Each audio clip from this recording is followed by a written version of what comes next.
And we're live. Painkiller Nearly episode 150. Because this 150. episode's divisible by 50, we're going to do everything like we normally do. Yep, that's what we're gonna do. All right. That's a fuck ton of episodes for a secondary podcast. It's longer than most primary podcasts. Yeah. Yeah, most podcasts, or like there are so many out there that are like, oh, welcome to Joe's Funny Street, episode 60. And it's like, oh, you're uploading these every 40 minutes, are you? How are you cranking out this kind of content? All Joe all day. Yeah. And then they do that thing where they post all of it on iTunes at the same time, and then iTunes algorithm goes like, oh, we want to promote new shit too. And then they go, hey, look at my fucking podcast, #1 on iTunes, 6 listeners over 60 episodes in the last 50 minutes, huh? And it's like, oh, wow. I did Good not for even you. know how to game the system like that. I just make a video every week. That's all we do. Anyway, we were talking right before about traveling, and like the way I know you guys obviously hate the TSA as well because everyone does, but it's like if I go more than 3 months or so without flying, and somebody complains about the TSA to me, I'll like with some sort of amnesia be like, oh, it's not that bad. Like, what are you talking about? Like, you just go through, yeah, you get like fondled and stuff a little bit, but you just get through and that's it. No, and every time I go back through, I'm like, oh yeah, yep. This is the caliber of employee I've come to expect. I was in the line at O'Hare, a notoriously rude airport in Chicago this morning, and you know how you're supposed to wait when they scan your phone or your ticket or whatever, your boarding pass as you're about to go through? All I did was walk. There was no line, by the way. You know how there's a floor line where they say, don't cross the floor line till I ask you, hun. Like, there wasn't one of those. And so I just walked over and got behind a guy, and she, as he was scanning it, goes, don't walk forward until I tell you to walk forward, hun. And I was like, I just want to be like, well, I'm here now, and there's someone behind me. And if you had not said that sentence, you could have finished the task of giving him that ticket back. He could have taken one step, and then you could have had my ticket there. Actually, you lazy bitch, you don't even have to hold it. I have it on my phone. I'll do it for you. You can grimace at my license and pretend like I'm a terrorist and act like you're saving the world. Like, holy shit. Like, I just look around at the TSA employees with so much resentment as I look, and I'm like, I do this now every time. Count. I'll be like, all right, there's 13 here. 1, 2, 3, 4, 5, 6, 7 are standing around, picking their ass and smelling it. Like, that's the caliber of person. And then there's 2 people standing there by the regular metal detector because, God forbid, I tried to walk through that one on accident instead of the cancer machine adjacent.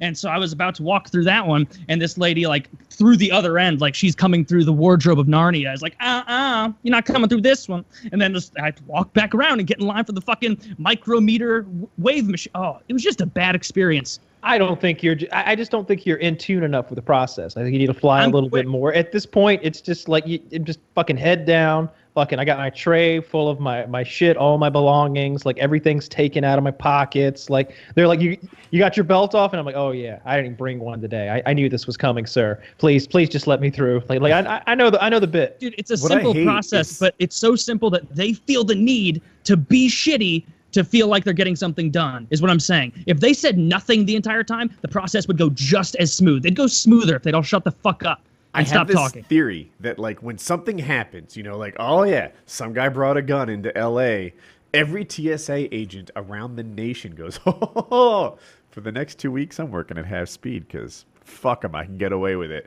And every line just starts going back and forth, zigzagging out the door around the hallways where the line doesn't even normally get to. I don't feel like I'm getting a higher level of security. They're not taking longer.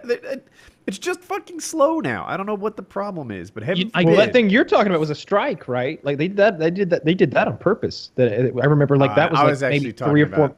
It was almost exactly that. Some guy in L.A. like had a gun, and turns out, like, so I was flying home from Florida. I think it was from Minecon actually, and they went super slow. I know one thing, like, that'll change, like, is like their procedures. Like, I think they got some intelligence that that terrorists were going to put bombs in like the handle of your like bag. You know, the part you hold.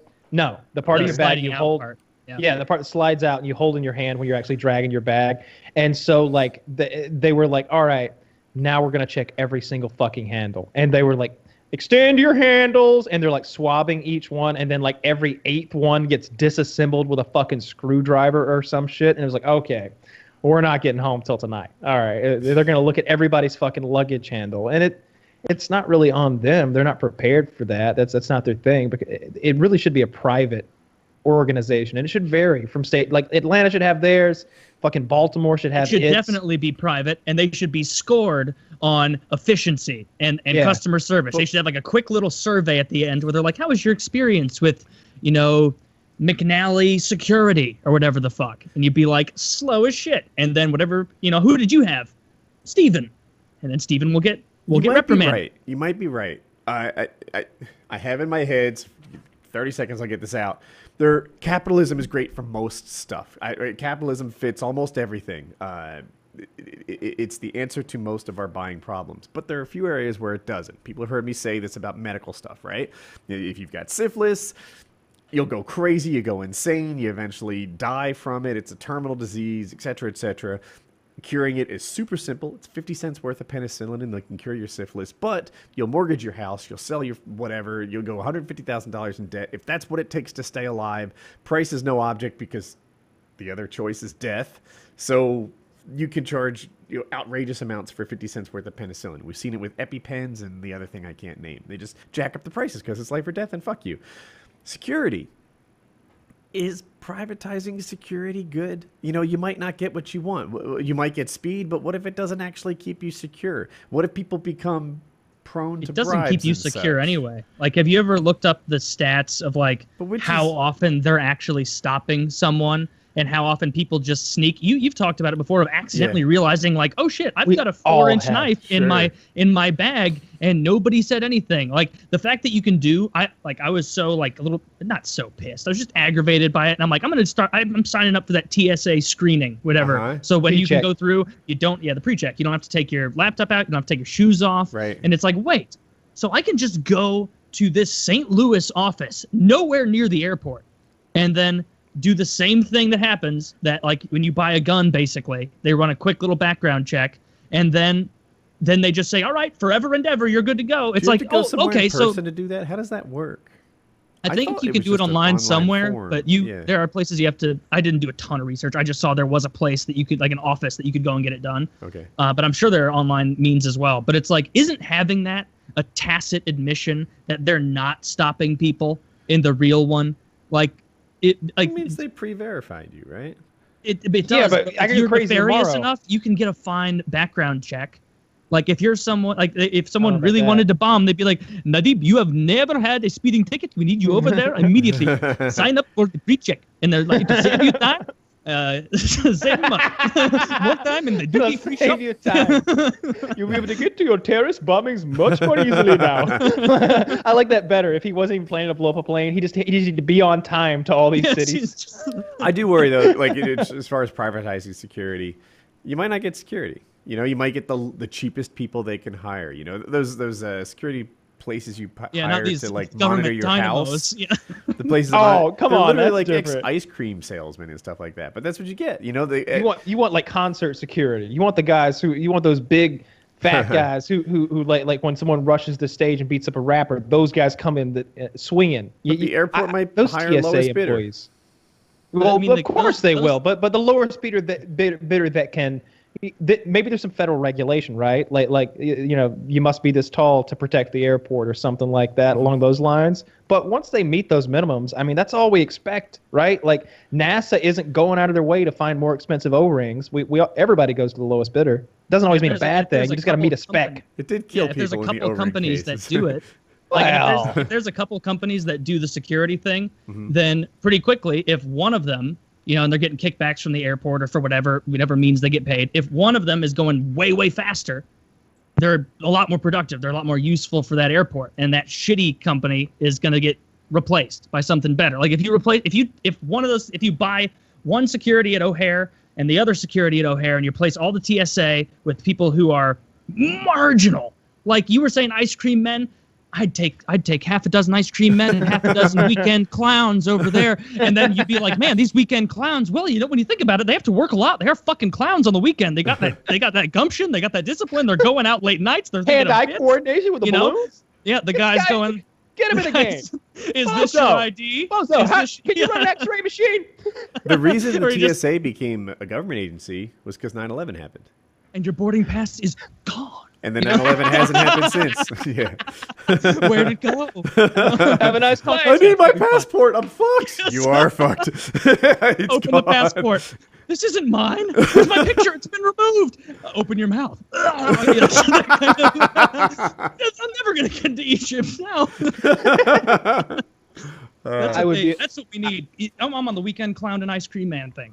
But yeah. I hate those fucking people so much. It's always the same kind of people. They seem very unprofessional. You always hear stories about them stealing. I have had things stolen that there's no excuse for, like one or two things out of a zip suitcase just gone now. It's been belts. One time, like there were 2 belts in the bag. I left them in the bag because I didn't want them stripping me of my belt at the X-ray machine. It was like, my belts will be in the bag when I get to Chicago. I'm sagging all week. No belts. Don't have any. Took them.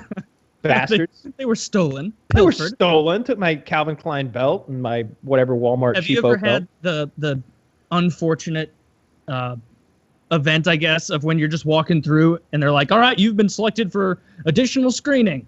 And then they take you to that like silver table and they take your bag and they open it. And then the guy who opens it just leaves. He goes, all right, and Tracy will be over here in a minute to get you finished up. And it's like, I have a niggling feeling that Tracy is in no hurry. Like, I have got a flight to catch. And so you just stand there for like 6-7 minutes. This was at, I think, the Denver airport. And you just wait for someone who's doing nothing over in a different corner to come over and then like poke at your shorts and your laptop and then be like, oh, you're fine. You're fine. Like, I've never really had any major issues. I've been patted down a time or two. They opened my bag up, and people I've been with, like if I had a girlfriend who had just a big fucking fistful of change in the bottom of her purse. That apparently shows up really funny on an X-ray, especially if it's like layered amongst like tissues and other junk. There's this mesh of metal-looking stuff in there. So if you got anything like that going on, for sure. I've had a lot of experiences where they were really cool with me, though. I had my expensive lighter going into maybe flying out of Philly. Going to when we were catching that little flight up to Vermont. Yeah. I had that lighter, and he was like, can't let you through with this, man. He's like, it's pressurized, flammable fuel or whatever. And I was like, he's like, I know how expensive these are. I'm like, yeah. He's like, tell you what, I'll take you into the bathroom and use my ink pen to vent all the gas, and then I'll give it back to you. And I'm like, fuck yeah. All right. Yeah. I don't need the butane. Go for it, bro. Like I'll get some more butane. He was really cool about that. I still remember. Huh, well, cool. yeah, there's, diamonds in the rough. Sure. Yeah. There's been a couple times where they were cool with me, but then, like you said, one thing that always bothers me is how discriminating they are when I hand them my ID. Like, because I feel like they should be like, all right, have a nice trip, Mr. Myers. All right, Mr. Abdul. Okay, you have a good trip too. But they're always just like, I don't know. You didn't have as much hair here. Your facial hair is a little different there. You appear to be winking a bit in this photo. Are you trying to send me a signal here? Like they're Jack Bauer all of a sudden. It's like, you're the guy they stuck way out here on the front end of the perimeter. Clearly, you're not a valuable team member. Like you're the. I want to ask them. I've been thinking of this. Before 9/11, these guys were privatized, and it wasn't any better. They were the same. The standards were lower, though. The spec was lower. We need higher standards, but privatization. It's so weird to watch movies like Vacation or something, and you see the security or like Airplane or any of the airplane movies, and you see what security used to be like before they made a bunch of like, you have to make sure they don't blow things up, because I guess before 9/11 they were like, nobody's gonna hijack planes and blow them up. Are you crazy? But like just seeing those movies and being like, God, that must have been so nice. To just, of course, Woody remembers that, being like, oh, I'm at the airport 20 minutes before my flight. Let me just walk to my gate. I remember it being about the same. You could wear shoes, though. The shoe thing I don't like. That's fairly recent. That was that shoe bomber. Like that's one guy's deal. And That dick. I'm waiting for that bra bomber. I'm gonna get a show with my travel. There's a comedian who said it. I've repeated him since, but he's like, I want the terrorists to do something that requires us all to fly first class to be safe, right? Why is there? Why is there you no take your terrorist? belt off, you take your shoes off, you do all this shitty shit. Why is there no terrorist that's like, we can only make people safe with more leg room? That would be great. This, the ejaculate bomber, ingested nitroglycerin, preparing to ejaculate it onto a stewardess and cause her to explode midair. From now on, all men will be taken into a side room and relieved to ensure that nothing in the urethra is residue. And they'd be like, all right, take your penis out, hon. I'm gonna clear you out. It's like, I'm real quick at this. Or, I would hope so. I imagine they got one of those like vacuum suckers, like at a dairy farm. Like,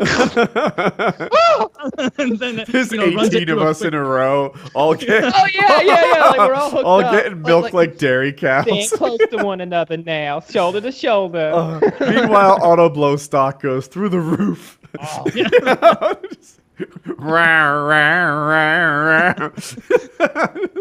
Getting us all off at once. Yeah, airport security is a fucking joke. I wish that there were a different mode of travel. I wish that like high speed rail was like. I wish that fucking trains there was a train that went from like Atlanta to like LA and did it at like 600 fucking miles an hour or something outrageous like that, and the tickets were $300 or $200 or like 20-30% less than the airport, plus like lacks security, right? Because who needs security when you're traveling 600 miles an hour in a tube? Nobody.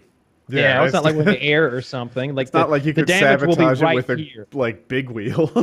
Like I don't know what 600 miles an hour on a track. It seems easy. But to like fuck the up. way Chiz does it is like I feel like even if they were going like 45 miles an hour or something, right? Yeah. Like it seems like they're always just putting around through the mountains. Like I'll get home and it's like another day and a half before he makes it. And the I don't want- stops take a while too.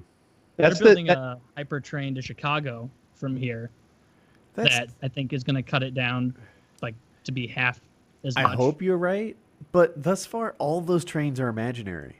Like Yeah. I always Unless you're in hear about Japan. the hyper, outside the U.S. But I always hear about the hyper train from like Vegas to L.A. From sometimes is it Texas to Vegas? And now New you York. mentioned, I guess, St. Louis-ish to Chicago. Philly of to places. New York is one sometimes people talk about. They never happen. They will eventually, someday. I hope so. That'd be cool. I'm down for that. Because I'm not And- getting and- on an old-fashioned chiz train. Like that's I'm not going back in time. You could save Yeah. money if you're willing to just shovel coal. Yeah, if you're willing to shovel. You know what? Hey, for our next trip, how about Kyle or Woody, one of you hop on the other side and we just do that up and down thing all the way. I would That love would to be a try good one of workout those routine. things. I bet you would try that, or any of us would try that in real life, and we'd get like 3 pumps in and be like, "Oh my god! Oh, this is a heavy cart! Oh, I thought that the rails would be slick. They've been baking in the sun. They're sticky almost. Oh." Can you push harder? You're faking, aren't you? You're fucking faking. And it's somebody's like, Chiz would do that. I bet he'd just be over there like with his hover hands, as you're sweating bullets. My mom is always pitching the idea of like a 2-person kayak. Like, I think you and your family would have a great time if like you and Colin went kayaking on that river. There's a river near me, and I'm like, oh my god, like I need to haul some. I'd be willing to get 2 kayaks. 2 kayaks I can do. 1 kayak where I haul someone else's ass around is not my idea of a hobby. Fuck it. Yeah, it's not fun at all. It's like when you go canoeing with a girl or a girlfriend or something, and you're both in the canoe or kayak or whatever. And of course, every once in a while they want to try being in the back because I'm tired of like hitting branches up here. Let me sit in the back. And it's like, oh yeah, I'll happily sit in the front where I have to exert every ounce of my strength to try and keep us on course as you just browse Instagram and I get driven right into like spider webs and shit, which is the Did you worst. see that gif on Reddit of those 2 girls like 2 kids who didn't know how to row a boat? Oh, was it a They're whole like- they're family in it? I haven't seen that. There's 2 girls in a boat, and then there's some other boaters over there who actually know how to row. And the guy's just like, he's rowing, and he's looking over at these girls. Each of them have an oar, and they're just like going different directions. So the boat will spin a little, and then they'll both switch. Like that's the answer. So it'll just spin the other way, and then like the boat will just shift. They don't know what the fuck they're doing. You can't figure hate out to go rowing. full on He's- misogynist, But isn't it a girl thing to be that worthless at something like rowing? Yeah, I think it's it's just Yeah. Just today, my wife was starting a lawnmower, right? She turns the key, and this particular key stuck in the start position. So instead of it going brum, brum, brum, brum, brum, and sounding like a motor does when it runs, you hear the starter like grinding at idle speed. Ah! And I'm like, turn the key back. And she's like, oh, well, not my fault, really. Like, normally keys turn back on their own, which is true, but it's not like I had any special key training turning. I could just hear there was obviously something. You're right, honey. Thank God I went to that special key turning seminar last fall where they told us all about this. Right? Like The 1-2 system, oh God. patented, proven. I just like I don't know. You know why it doesn't happen? Like, you're right, Woody. Like, there's stuff that men suck at that women are way better at. But For something sure. like rowing, like you know what happened to those two guys like near the fucking Euphrates or whatever 3,000 years ago who were sitting in their canoe, not able to figure out what direction? They didn't die. Is all the women in their village found out. And they're like, and they all took a fucking pharaoh barge up to watch as, Medik and Ahmed desperately tried. What is with this confounded machine? I cannot figure out to get it deeper. You switch to the other side. No, my other side. Yes. And it's like, oh no. Like, no, of course, nobody fucked those guys because they couldn't row. And so only row babies were born. This is science. It's proven. So rowing, much like key turning, is on the Y chromosome, I guess. I think there's a lot of physical activities that are on that chromosome. I think that a lot of like physically coordinated activities, like it's one thing to like, oh, I grab my phone, but it's another thing to like, I don't know, turn a thing all day or paddle a thing. And like paddling a boat is just, I don't have any boat paddling skills, right? I don't have any experience at it. I'm trying to remember if I've ever been in an actual boat that was meant to be paddled. I don't think I have, but I've been on like rafts and shit that we made as a kid and like barges and like we had a dock on our pond. I've been whitewater rafting with Kyle. There you go. Yeah, that time. Yeah. You work it out like instant-fuckingly. I will say he was a little lazy on the paddling. He often argued that we're going to go down river anyway. we're gonna end up where we're gonna end up. Everyone else, it's like, make sure the boat's pointed in the right way, and we need to orient ourselves on this side, that side, or in the middle of a raft. And Kyle is like, this all seems to happen fine without me. It absolutely did. Let me tell you what paddling. Let me tell you what that paddling was about. It was about everyone feeling like they were part of the adventure and like having more fun. It was like when you hand a kid a fishing rod and like, here, hang on to it, when really you've already like caught the fish. Like if everyone just put their oars in their laps and crossed their hands, that guy steering this thing was still going to steer it right where it needed to go. The only thing that might have happened is we'd hit a little harder and it'd have been fun.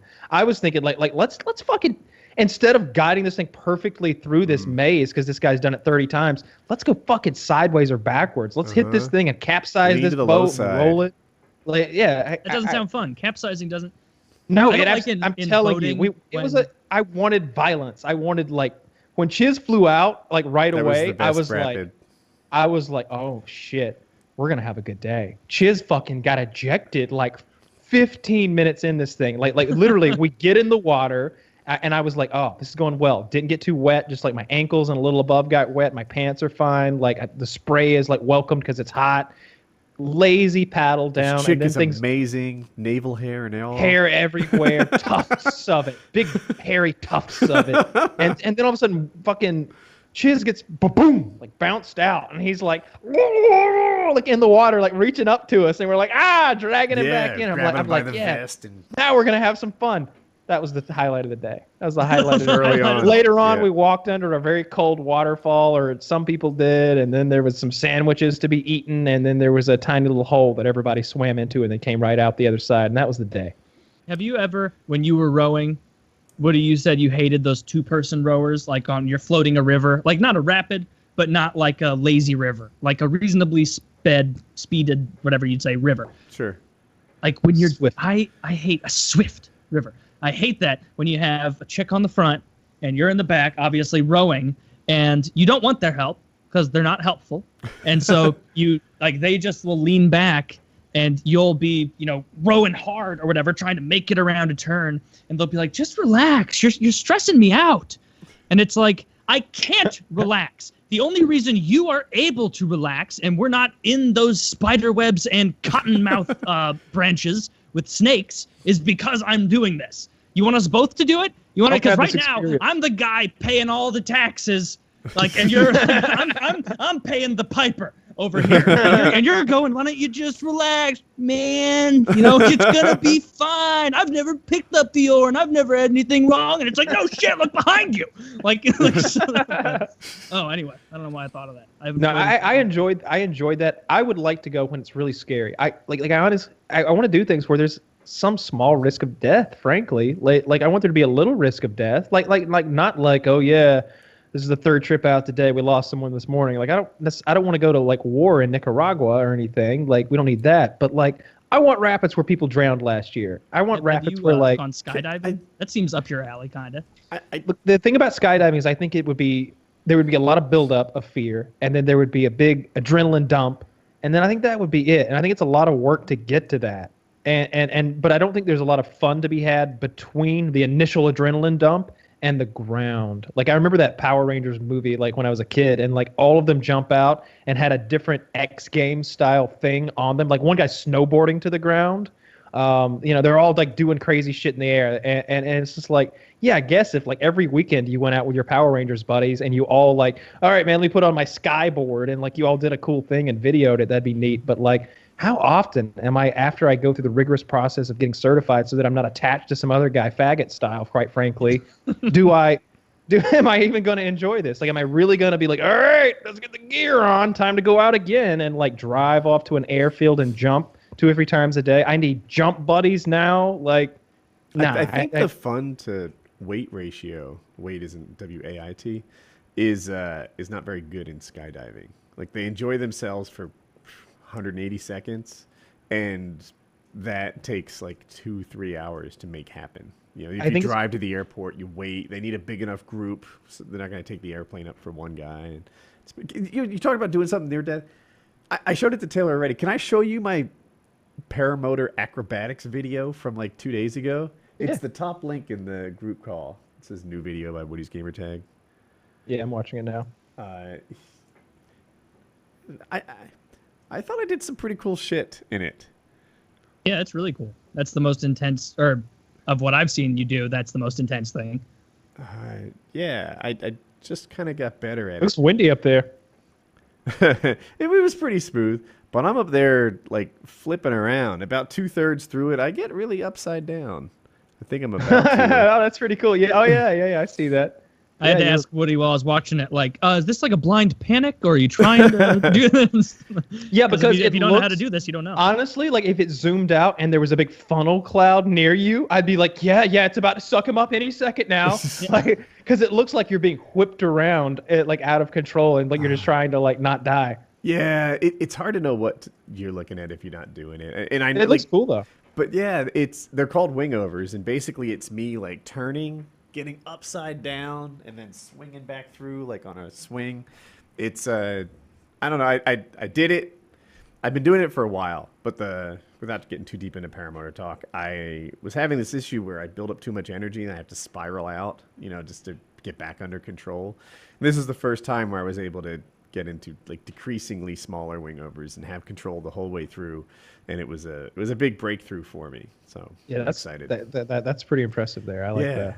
But yeah, like with the whitewater rafting thing, like I what I don't want is what is my like adventure activity, whatever it is, or whatever I'm gonna do for fun. Mm-hmm. I don't want this to be something that a 13-year-old could even fucking do. Right. I like 18 and older activities. Like when we did those go-karts, like I didn't want go-karts that children could even use. If you don't need a driver's license to get on this go-kart, then I don't want any part of it. Not worth it.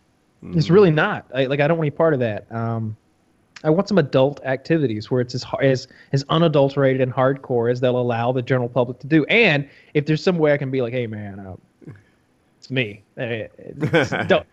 Just turn it up a little, right? Yeah. Like, because there's been so many situations where I like when I was with Billy Baldwin, he was like, well, normally we don't do this with people in the car, but this is gonna be fun. Just hang on. Like I like that. If somebody's like, well, yeah, we'll press the envelope for you. Yeah, let's give him more power. He wants it. And I'm like, I want it, but I don't know what it means. Like, you're the expert. You just seem to be doling out the power knob now. When like 30 minutes ago there was a whole spiel about why we couldn't go above 7, and now you're cranking it to 11. Okay. Yeah, I like that. I like anything like that. Like, I would like to get one of those G-force fucking centrifuges that fucking zoo, zoo, zoo, zoo, zoo, until you go unconscious. Like, I'd love that. I'd like to find out. Like, can I sustain 3.5 Gs for 5 minutes? Can I? Can I take 4? I'm too tall, but I would do my breathing exercises like I practice every night. I'm told the women do well at it because they're short. I read that girls are curiously good at it because they're shorter. Yeah, that makes sense. Because like if you're a pilot, it helps to be like even astronauts are pretty short, right? Like it helps to be shorter. I'm sure it does, but I think the astronauts often come from fighter pilots. It seems, right? Like a lot of those guys are pilots before, and it's not like they're choosing from the airlines. Makes sense. Also, it's distributing your heart in your brain. Like, this distance apparently is critical. Yeah, I would imagine, though I don't know. Like it seems like if you've got this long leg where like there's blood down here rather than like up here, that like it would be hard. You'd have a lot of blood pooling down in your feet and stuff, in your extremities from the G forces, and your heart can't siphon it back up to the brain.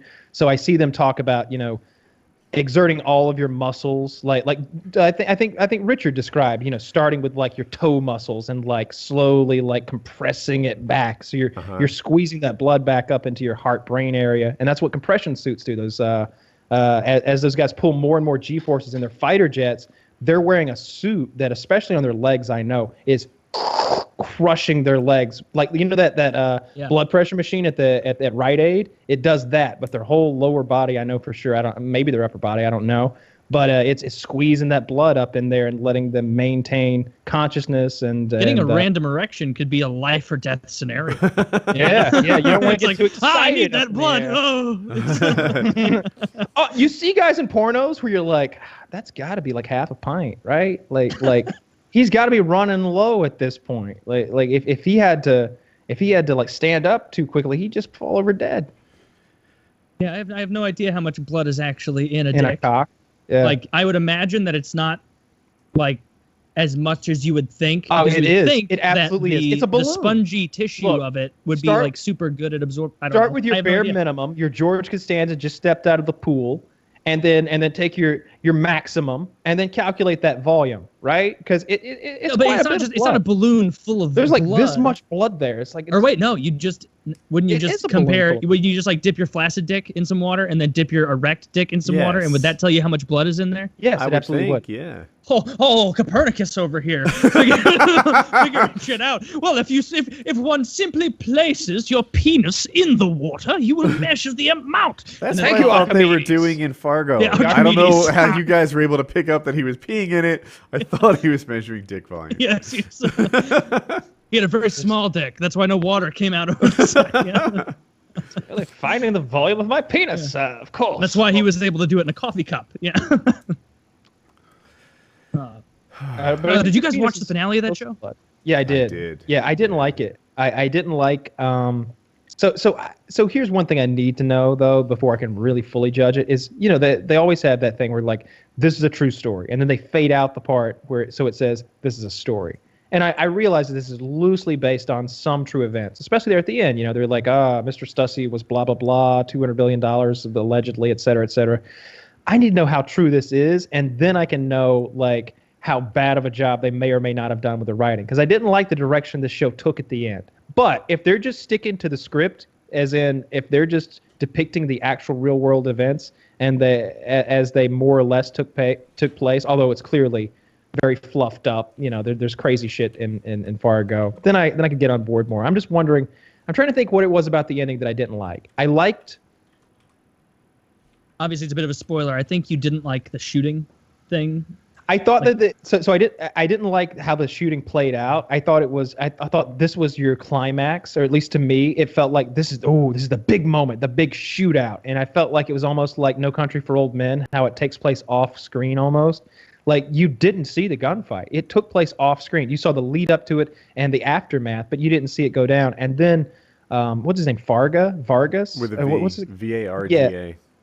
That guy, I didn't like how his story played out at the end. Like you should have just had him die or something. Like I didn't like the open-endedness of that scene at the very end. Although we all know, I felt that there's a man coming to like bail this fucker out. Of course there is. Yeah. I think that's what you were supposed to think. Is when he's like, "What's going to happen is 5 minutes from now, someone's going to come through that door. And I'm going to pick my teeth with a metal toothpick. And you're going to watch and go, how the fuck are his teeth there? And he has $300 million. And he hasn't... See, that's something I didn't fully realize until later in the show, embarrassingly enough, is like his whole teeth thing, obviously being a side effect of the bulimia.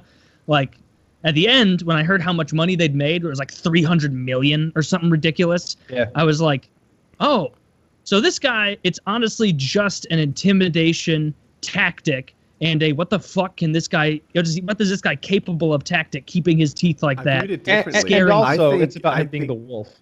I think it's him. It's part of his disguise, right? So much of what he does is not being spotted, not being picked out, etc. Those teeth, to me, maybe the wolf or the other thing. To me, it was just part of his disguise. It was part of him not being. I think who that you'd makes him expect to stand be. out more than. No, the way I saw it, this was the only thing about him that was real. It was the only authentic thing about him. He was kind of a ghost. He's always lying about who he was or what he was. His name didn't really mean anything. We never found out what his initials even meant, right? Like he's a real ghost of a character. The teeth were the only thing that was real about him. That was something he couldn't control clearly with the bulimia, or at least that was his way of controlling it. You could say he clearly played it up. Like when he was in those like close conversations with other characters, Yeah, like they're you could intimidating. you could tell that he was like, clicking Look his at my teeth fucking and shit, teeth. and just You know how bad of an infection you get if I were to bite you right now? You lose your fucking hand, mate. I go onto the Komodo Island and all the dragons run away. I'm Australian now. Because his spit's so toxic. But Yeah. that's what I thought is like towards the end, I noticed more in his interactions, like, oh, he's like doing his best to like blow hot, nasty breath and like show his teeth and like show like, if I don't give a fuck about this, why do you think I would give a fuck about ruining your teeth? Ruining your face, breaking your legs. Like, And I all really these do guys think with that- guns, they're horrified of me, the guy with the fucked up teeth. That means that I got a lot of power in other areas because I don't even go to orthodontists or whatever. Like, But it made sense, that he'd have rotten teeth and being a British man as he was, because we see plenty of rich British guys who have fucked up teeth. That Nigel Farage guy's got a shit mouth, just like this guy. Like so many rich British guys just have big mouths full of shit, all a lot of rotten and bulimic black and British broken off. dogs. No, well, there's just bad dental care over there, or at least like I think it's more that they just don't think it. I think to us it's a big deal. Like white teeth are kind of part of an ideal package. Like nice teeth are as important as like pretty eyes or nice breasts or like an athletic body or whatever you're into. And for them, I don't think always that's a thought Yeah, eyes teeth are are important. easy. Aren't all eyes interesting looking? No. Really? No, Because to they're- me, even the I think one of the least good looking eyes, maybe what I have. It's like a little brown, a little green, a little something else, and they're just all Hazel. Yeah, and it's Hazel, like a that's what I got. solid, awesome brown eye can be captivating. An ice blue eye can be captivating. The hazel one, which is just a little bit of everything fucked together, still neat. All eyes are neat if you bother to look at them. Some eyes are better than others. Eyes are a convenient thing to compliment because if you care about the person you're talking to, you're going to think that their eyes are pretty. Whereas if you like love someone who has just like horrible teeth or something, you can't be like, oh, your smile. It's like a Caribbean sunset. It's because it's also orange. But like that. No, like, you no, can't I do have that. a But with preference eyes, for you can be snaggle like, teeth. And oh, impoverished. your doe brown eyes, or your beautiful green eyes, or you have gorgeous blue eyes. Because any eye color, you can wear something that makes it pop. Oh, all right. So I'm sorry to interrupt, but we did our PK hangout earlier, and someone was describing the situation where a YouTuber like shot her boyfriend, and he described it as like the boyfriend was holding a book out to the side, and she shot the book to see if she could shoot through it. But from that link, it appears to me that like maybe she was using it as like makeshift. That he was holding the book to like his chest or something. Like maybe she couldn't shoot through it. That's what Chiz is insinuating there, and then she shot through the book and you got the boyfriend. Wait, what? What? Yeah, see there in the PK recording chat. No, I can't switch chats. I'll be link. Oh, I can switch chats. YouTube gun stunt gone wrong. Charges filed after boyfriend killed. So that he was using the book as body armor, and that didn't That's work. what Chiz is suggesting here. Ah, and what well, family I mean, members they should have describe done as the a Kyle YouTube stunt trick. gone wrong. A 22-year-old man, that's what he's throwing out there. That Minnesota's dead, and his pregnant girlfriend is in jail. Around 6:30 p.m. Monday night, Norman County Sheriff's deputies responded to the 500 block of the U.S. Highway 75 on a report of a shooting. Let's say life made, but the 22-year-old was pronounced dead at the time. His 19-year-old girlfriend was booked into jail, reckless discharge of a firearm charges. Their pranks had been escalating on YouTube. He had told me about an idea. I said, don't do it. Don't do it. Why are you going to use a gun? Why? Pedro apparently gave Perez a 50 caliber Desert Eagle handgun and instructed her to shoot a round into the book he was holding, thinking it would stop the bullet. The couple had apparently tested the stunt before attempting on video. What's funny, this is a stunt that Kyle was going to, like, back on PKA early, PKA 7 or something, Kyle thought a Cosmo would stop a gun, maybe a pistol or something like that. I thought that I could create a composite of mini Cosmos, glue, and when I told him it wouldn't popsicle work, sticks. That's when he added wood glue. He was going to put wood glue between the pages and turn the Cosmo into something much stronger than a traditional Cosmo. The wood glue and popsicle, that's why they use that in the military. I begged with him that you must test this before shooting yourself with it. And he agreed to my terms. And I don't know that he ever tested it. He just sort of... Yeah, we were all on a Skype call, and I like opened my bedroom window and took a pistol, and I went, bang! And you were all on the call, or a bunch of people were, and I went, nah, it didn't fucking work. like, not even close. As a matter of fact, hang on, let me fold it in half. Bang! Nope, not even half good enough to stop one. This is like, I don't understand how they tested this beforehand. They put the book on the ground and shot it, I'm sure. So they just put the book on the ground and shot it, and then they thought, oh, that's the same thing as holding the book still. It's like more or less the same. In your chest. And then, like, how close was she standing for this pregnant bitch to like get there? Point blank. Really? Point blank. Yeah, it must have been point blank because, man, and she's pregnant too. So it's like, couldn't you at least time this stunt like maybe 8 months from now? Like, oh, man, let me tell you what I saw today. Oh, let me find the video of this Russian guy jumping out of an apartment. Deaf baby. And parachute. It's unfortunate. Yeah, it's very unfortunate. Nobody needed to die, and now that pregnant girl's life is ruined. Yeah, here it is. Man, I love the internet. You don't even have to, like, a little Googling and everything's just right there. Check this video. It's a minute long. I think we should watch the whole thing. This is some good shit, so we don't need audio necessarily. Although it's fair, it's interesting. It's like crying her ass off in fear. I'm at 0. I'm at 0 too. I'm all squared away. Ready, set, play. Oh, I've seen this one. This is promising. Yeah, this guy's on the wrong side of the railing, way up on a balcony. He's got 2 or 3 buddies, his girl and a baby, like watching. They're panning down for like 8, 9, 10 stories up. I don't know. He's got drunk eyes. He's got a parachute off the internet, and he's getting ready to jump off the balcony. Like who? And he's wearing flip-flops. Well, he's going to the this man is wearing flip-flops, shorts, a t-shirt with a very large protruding what can only be beer belly. Is that a beer belly, or is it another piece of equipment under there? No, that's a beer belly. Yeah, that's a piece of equipment. It's his belly. No, the guy didn't go, all right, give me my tactical flip-flops and my belly cover. You know, like, no, he went, give me 7 beers. I'm going to guzzle those down, and I'm going to do this. To jump.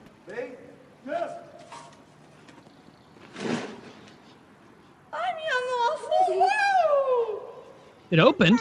Shockingly, it goes really well. He's turning to the left, and he's landing in a soft green field. Yeah, what a badass. Now the internet thinks it panned out? He has. Look at how scared his wife and kid are. The internet thinks he has more experience than it lets on. They say that the fact that he had someone else hold the pilot chute for like immediate expanding. Okay. Yeah, I guess I would have known that too. And they liked the way he made his left turn. They thought that technique was pretty good. You know, the altitude that he chose to make it, and he hit his spot. It seems. Yeah, it looked good to me too. They think that that wasn't his first time jumping. I would hope not, but I like to believe that he just bought that. Yeah. To look at him, he doesn't look like the kind of guy who has been doing enough jumps to that's true. Like get that belly off. Of course, he looks. I don't recognize language as well, but the parachute looked like the German flag to me. Like for one thing, although it's an internet parachute, it sounded like they were speaking Russian maybe or some shit like that. But I don't know. The comments will probably say they're in Venezuela or something. But that was pretty fucking cool, and that guy is badass. That is on the same level of like balls as those guys who jump off like an 8-story balcony into a swimming pool or something down there below. Like that kind of like confidence in what you're about to do is pretty impressive to me. I know it seems reckless and crazy, but I don't put it nearly in the same regard as those assholes who like drive their cars 180 miles per hour through traffic, weaving around, because this guy dies. He just dies. I mean, I guess the parachute could have completely failed and he smushes someone, but I mean, if I'm smushing someone, if my parachute fails, quite frankly, I hope I land on someone to break the fall, right? That's very selfish of you. You'll just both die. It depends on what if you land on Wings of Redemption. I knew we were going to go there. I knew we were headed straight to Wings. Imagine this. Wings he's suntanning, right? He's laying out there, spread completely wide, and my chute opens at like 200 feet. Right? I get slowed down to maybe fucking 50 miles an hour, but then I land ass first right in the middle of his belly.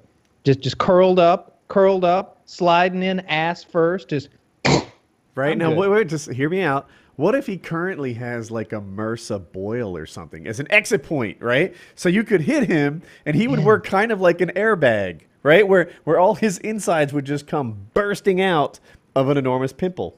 Oh, that MRSA thing is so fucking awful. And his Taylor, the way do you know what we're talking about? The video where he had the dot. I remember something about him. Like I don't think I've ever watched it. I think I remember you guys talking about it at some point. But he had some kind of sore, right? The MRSA infection. So his belly was hanging down, and then in the crease, like sort of an underboob, but it was his belly. I guess it's prone to infection in that spot. Yeah, it rubs. It gets raw. What is MRSA? Like, how bad is that? I'm looking it up. It's super duper bad if left untreated, but he got it treated and fully recovered. But he had to. That was the thing. So like he's in this like outpatient style like back room office, and they gotta like open the door to deal with the smell of like the pus that's oozing out of his side when they cut it. Oh. Yeah, he was in bad shape. Yeah, that was fucking crazy. And like I just remember like me and Jeremy were in Arkansas, and I was like, pull over, man, fucking watch this. So you stopped the whole day to get that out. Yeah, I was like, fucking pull over, bro. Like we'll go to that gun show in a minute, but we got to fucking watch Wings. He just got some kind of outpatient surgery today, and like he's yucking it up with the nurse, and like everybody's trying to pretend like they're not retching. It's a hell of a video clip. I include it whenever I introduce someone to Wings. I include it in the portfolio, right? Like there's a few videos that you have to show a newcomer to Wings of Redemption just so they understand what and who he is and what he's about. Because inevitably, because he's kind of part of my life story in some weird way. Because they'll be asking about me, and maybe I'll start talking about this show, and then I'll play a clip, and they'll be like, "Well, who's that guy?" Or even better, one time a girl was like, "God damn, that fat guy really brought his life together, right?" They thought it was you, Taylor. They were like, "That fat guy pulled himself together big time." I remember you guys were talking about. No, I'm just making that up. Nobody can Wings. They were like, "You know what? I watched the show the other day. Wings is looking good." Looks like a totally different guy. Head of hair, fucking ripped. Talking about a girlfriend. Like I can't even believe it. Man, he's looking good. He was a hockey fan. Yeah. That patchy facial hair finally came in. God damn.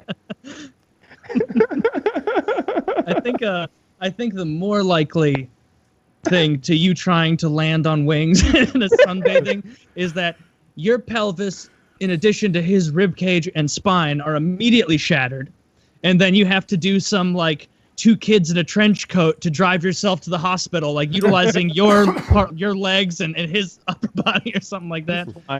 It would go badly. Your musculature has fused to this man's circulatory system in a short time. Something about this MRSA infection has mutated his biology, and you're now one. Do I have any superpowers? No. No, you have severe staphylococcus. An incredible fried chicken. You should start feeling it very soon. I do. It's taking over. Unless you consider losing a foot a superpower, then I don't think. How do you feel about diabetes as a power? Oh, God. Oh, the Beatus, Wilford Brimley. That guy, I didn't understand what Beatus was for those commercials. He used to be on Walker Texas Ranger, I think. He was like, really? That's what I remember him from. Yeah. That's where I remember him from. I want to say so. Like, was he on another? You're he was definitely right, a main. But he was the main in something else. Yeah, that's what I remember. He did that guest. Oh, he's not even dead. He did that guest spot on Seinfeld where he's the postmaster general. He's like, and when you're the general, you better, by God, get your job done. And Kurt's, yes, sir, I understand. He got the bucket. Remember they like walk Newman in with a bucket on his head? Yeah, that's good shit. Tell people what you saw. Yeah. My story. Yeah, that's what it was. Oh, man, I haven't watched Seinfeld in a while. He was kind of big in that. He was in The Thing. Good. The Thing, that's the one. That's the one I really like him from. For you? I'm a bit, John Carpenter's The Thing is a very, very good movie. Big fan of the. You got those practical effects. You got Kurt Russell, and it's a real mystery. There's a lot of intrigue. It's never explicitly thrown out there who was infected by the alien at what point. So there's a lot of people who will go back and dissect that movie and break it down. I don't know if you remember, but in the very, very end, Kurt Russell is sitting there with that black guy, and they're drinking the beers, and he's like, they're like, there's no way we can make it out of here alive. And he's like, guess we might as well just have a drink. And the black guy turns up the bottle and drinks it. And Kurt Russell looks at him and smiles knowingly and drinks his own beer. But those bottles had been turned into Molotov cocktails, and it was gasoline in that bottle. So Kurt Russell knew when he saw that guy take a sip and kind of be like, well, I guess we might as well have a drink, that he's the fucking alien. And that's how the movie ends. But you only know that if you've seen the movie 3 times and you like put in a filter on the screen so you can tell that it's the same bottles and shit. Like I like that movie a lot. I haven't watched that movie in forever. I always have like way lower standards for older horror movies, and that's probably wrong. Like it seems like a lot of these old horror movies are way better than ones now because they don't rely on the jump as much. Because like it's almost like it's the same way that they make pop music now. Do you know that they like psychologically analyze pop music? That's why there's multiple drops in songs. Like go back and listen to like that shit, and it's like there's one contiguous thing, and it's a song. Now it's like they have to go and let it drop or some shit, and it's like because they like measure like endorphins in your brain, and people like these like climactic moments, and so they pack as many in there as they can. That's why fucking shit like Beyonce where she says 11 words. Yeah, that's why songs are so much better. Where you have like Beyonce, could you just say one sentence into the mic and we'll take care of the rest in post? All the single ladies, ass, all the single ladies, drop. Yeah. $10 billion. $10 billion. That's all that it is. But like the same thing with horror movies. It seems like now they're like, all right, we're about. It's been about 3 minutes since the last jump scare. We're gonna want to pepper one in the next 20 seconds. Yep, perfect. That doesn't make sense. It's fine. It's fine. I watched both of the Thing movies maybe 4 months ago or something like that. There was a remake that came out a while back, and I didn't like it when I initially watched it because I was unaware that it was a prequel. The remake they make is a prequel, so if you watch them in succession, what's it called? It's The Thing again, I think. Oh, just the thing again. Yeah, and it's like modern day. There's a female protagonist. You get to see the alien spacecraft. They find the alien. They dig him up. You get to see like what, and at the very beginning of John Carpenter's The Thing, they go to check out the Norwegian base camp, and there's this like burnt body of this mutated thing, and it's all burnt up and scarred. You get to see like how it got burnt and who that actually was, and then all this other backstory. But the problem was they used initially they filmed it with a lot of practical effects like they did in the original, and then the studio heads came in, looked at it, and were like, nope, and they pasted over all of these amazing practical effects with CGI. And so the movie really is crap as far as the effects go. I really don't care for them. There's lots and lots of CGI. But I was so passionate about it at the time that I discovered who the CGI company was and did a little research on them. And they had made a couple other movies, and I went and watched their other movie where they got to do what they wanted. And that was actually pretty good too. It's about these guys on this like crab fishing vessel that like pull up some sort of an alien thing, and there's Russians involved, and there's so much like practical gore of like bodies like slowly melting and exploding apart with like tentacles growing out of them and stuff. Like I like those old school practical effects. The practical effects look terrible though. They can. Yeah, sometimes like go back to Indiana Jones, faces melting like wax.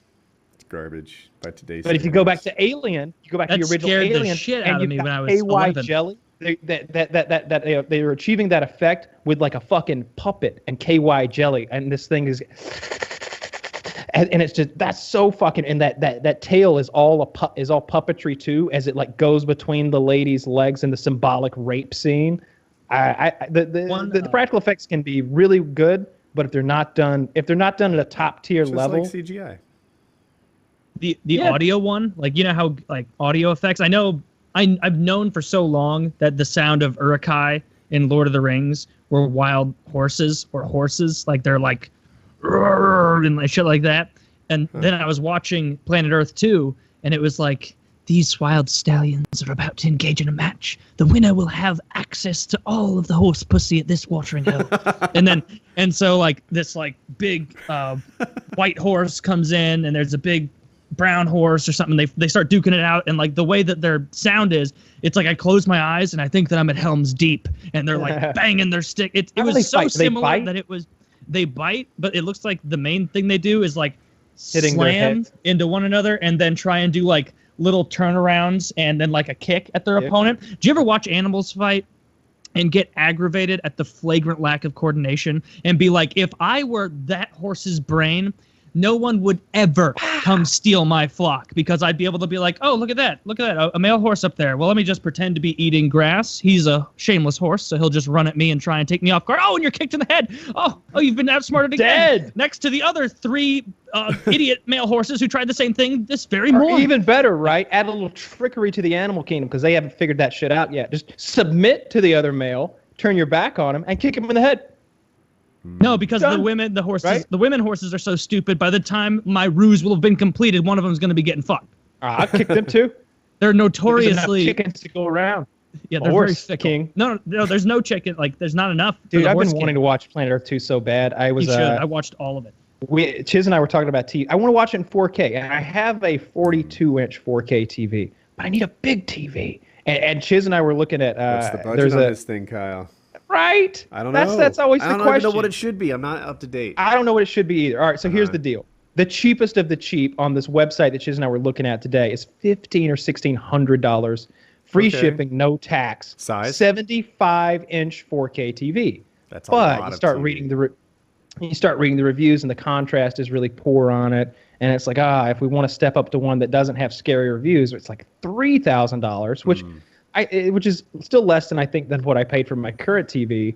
But then like the real good ones are $5,000. I think that's the bottom thing. Is it like if you really want a good one that you're gonna be happy with, it's gonna be like $5,000. And if you ever were to step up to 7, you'd be blown away. And if you ever retarded and you dropped 10, you'd have the TV of TVs. Of course, there's a $26,000 85-inch TV that like its stand looks like a kickstand for a motorcycle or something. It's so absurd. They call that the NFL signing day special. Yeah, absolutely. Yeah, it's just absurdly expensive. $20,000 for a television set. Parents but I want to once when flat screens were brand new, like when everyone else had CRTs, they saw these flat screens and they were like, we watch a lot of TV. Let's make an investment in our entertainment, right? Whatever investment. Tell yourself what you want. Yeah. That's fine. And it was amazing. It's commonplace now, but they took the TV, they had it mounted on the wall. They had like a audiovisual tech company come in and do it, and then they put like molding around it, so it really looked like it was part of the room. neighbors walked in and they're like, "Whoa, I have a new life goal now. Like I someday want to achieve this." And I forget. I think the TV was 15 grand, but it could have been 25 grand. Oh, But that's the TV. That doesn't include the Humor up installation there. of the speaker. 55 inches.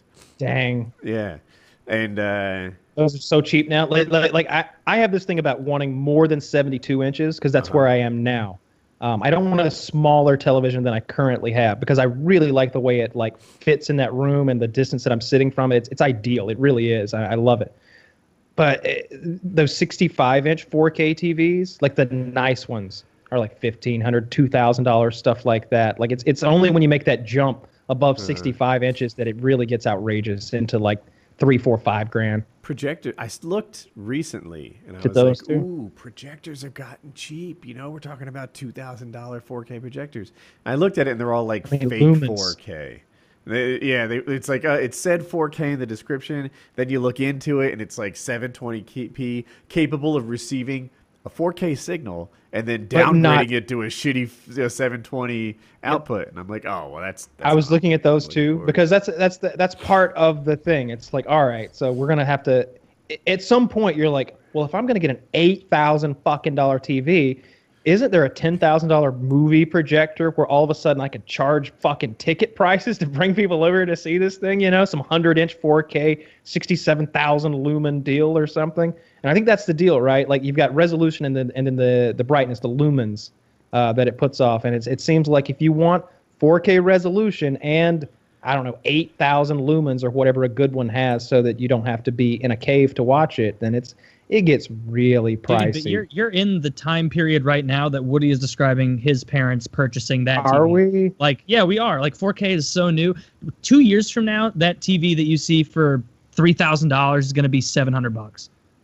Like, Yeah, but what I'm just, saying is I think that 2 years worth of 4K TV viewing might be worth $1,300 to me or $1,700 or whatever that is. Because like I in no way have ever regretted my current TV purchase. I remember when I first got it and just like, God damn, I took Twitter pictures of the thing because it's like I fucking love this thing so much. I've watched like whenever I'm gonna watch a movie or something, it's like, yep, gotta watch it on the big TV. Gotta turn the lights off, gotta turn the sound system up. And I'm sitting here wanting to watch Planet Earth 2 with Sir David Attenborough. I want to hear him talk about the horse pussy and how it might be gotten. But to hear about And- the owls with his wishes for the ashes. And I'm like, man, can I watch? I don't want to see this in 1080p. I should watch this in 4K. And then I could give the 1080p TV to Kitty. I bet she'd love that. She'd like 72 inches of viewing pleasure. I love David Attenborough. He's great at what he does. But have you noticed there's a tendency among British nature commentary people to have speech impediments? That's not a joke. I'm being serious. No. David Attenborough has his whistling S's, which is pretty mild for the most part. It's not too bad.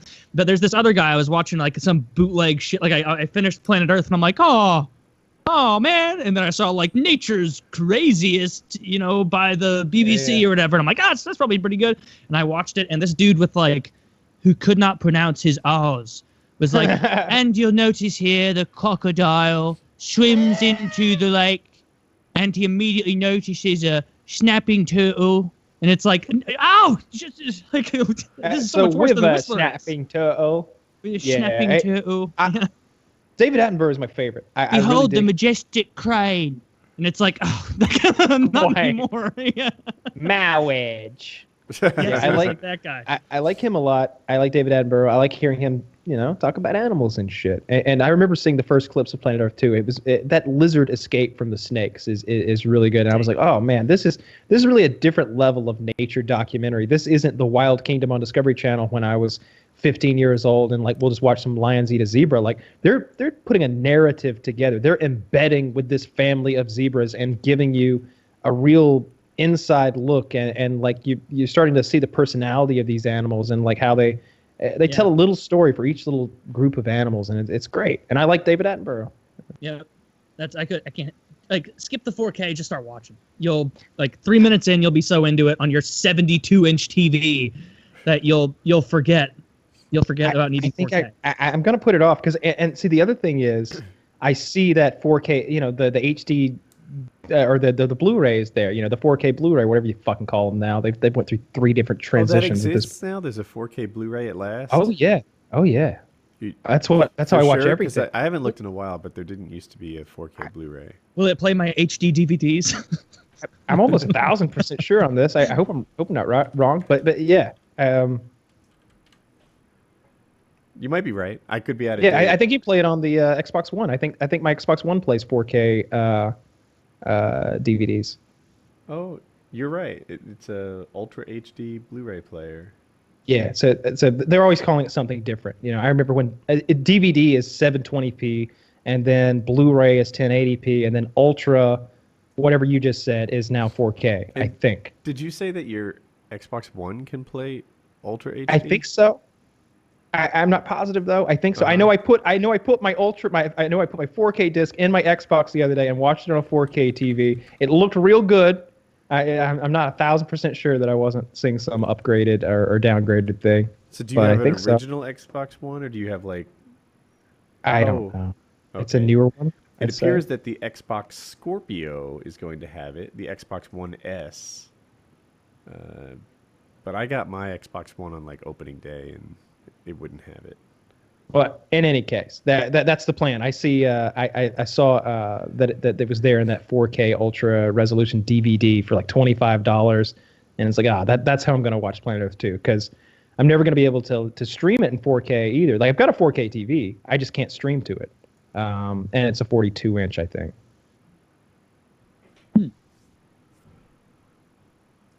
It can But that's stream what 4K. Anyway, Yeah, sorry. but that's what I've been looking at a lot lately. Is this fucking TVs and looking for a good deal on one.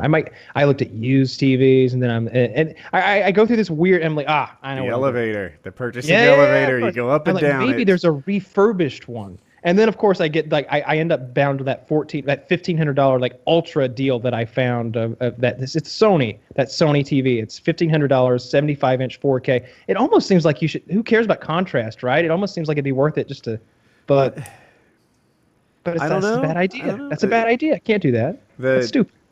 I feel like resolution is like the one number that the newest people cling to, and then once people become like real video files, they start looking at contrast and lumens and the other stuff, and how black are the blacks and.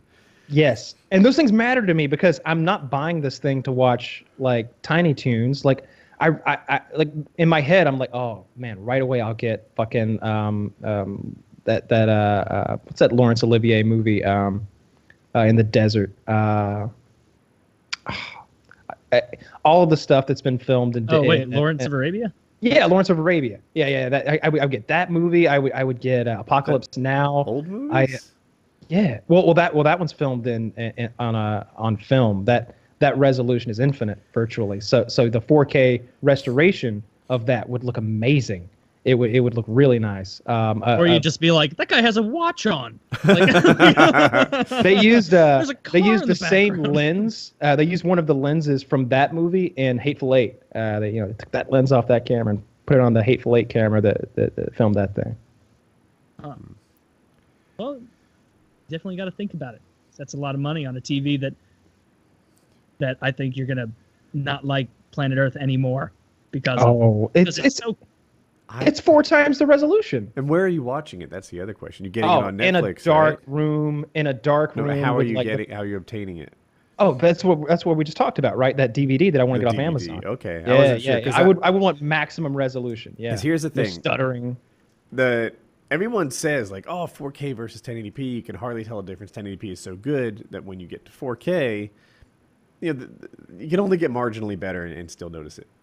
Then I got 4K and I see it on Netflix. I'm telling you, it is way better. Netflix 4K streaming, like you walk in the room and you're like, whoa, like that's sharper than real life somehow. Like it's so dense. It's perfect. It looks but there's incredible. more because subscribers or fans or people who watch the show or something, that they were telling me that the reason it looks so much better on Netflix is the bit rate that they're sending it. They're not sending their best 1080p. They're sending shitty streamed 1080p. And then if we got a 1080p Blu-ray and a 4K Blu-ray, the difference would be subtle. It only seems dramatic because streaming 1080p is crap. So, but I don't know that I know that's with an anti gaming- 4K argument because, still, if you're getting your content from Netflix, like I often do, you get access to the better stream. Even if it's not better because it's 4K, it's better because the 4K stream is better. You get the better stream. Yeah, yeah, that's definitely true. I think it's just better. It looks better every time I've looked at it or experienced or done it. Like I've played games in 4K. That's a big fucking difference. You go from 1080p to 4K. You're like, whoa, shit! Now I'm in some sort of real fantasy land. Especially if you got some realism mod.